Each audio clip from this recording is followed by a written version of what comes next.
There was a gigantic terror attack in Egypt. ISIS raises the stakes in Egypt after deadly Sinai mosque attack. So more than 300 people were killed in the attack at Al-Rawda Mosque. And that includes about 30 kids.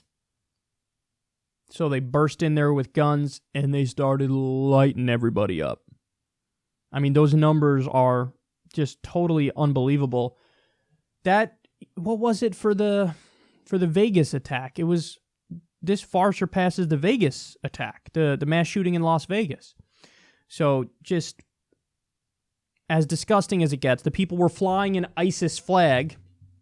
And listen, this is what we're going to see an uptick in since ISIS has suffered humiliating defeats on the battlefield.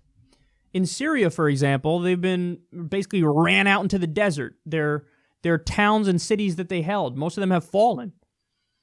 So since that's the case, what they're going to do is they're going to turn inward to traditional terror tactics. I wouldn't be surprised if you see an uptick in terror attacks in Europe, for example.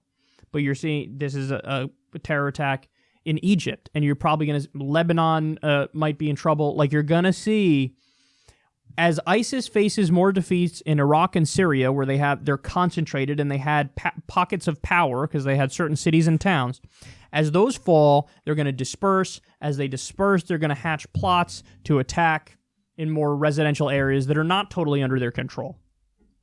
And in Egypt, this is just an absolute heartbreaking situation. Now, are you ready for why this happened?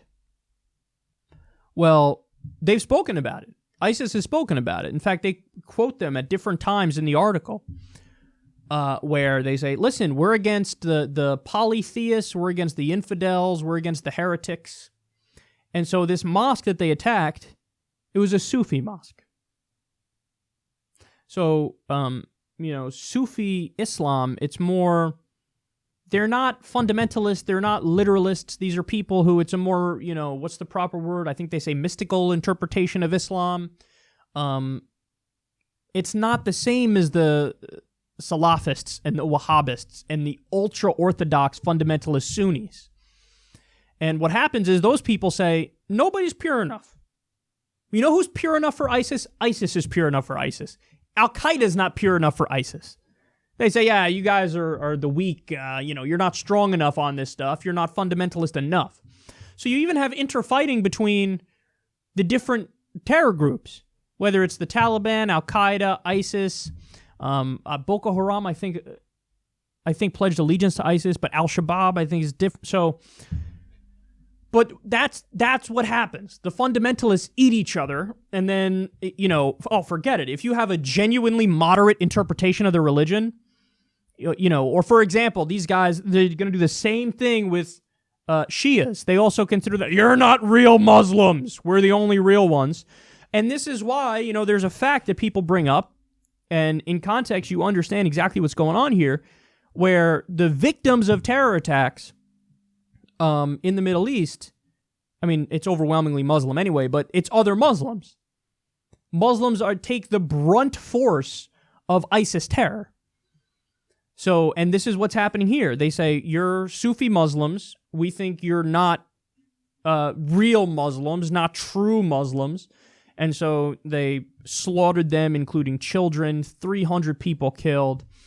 And it's just absolutely disgusting. So the reality is, it's not, the fight that we're talking about here is not Muslims versus the West.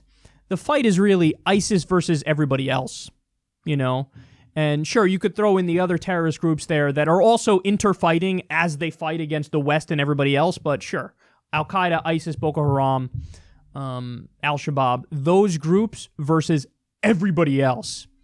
And to a large extent, that's why you've seen the defeats in the battlefield recently, because you got the Iraqi army who was taking them on, who over time has grown more powerful. Syria has been combating them from the beginning. The Kurds have been combating them from the beginning. By the way, Trump is abandoning them now because Tayyip Erdogan, the leader of Turkey, hates the Kurds. and he told Trump, "Oh, let's fight all the terrorists, including the Kurds, together." And Trump was like, "Yeah, tremendous, believe me." So now we're cutting off aid to the Kurds. But anyway, that's another conversation for another day. Bottom line is, it's jihadists versus all of us, and this is what they're capable of, and they're the worst people that there are.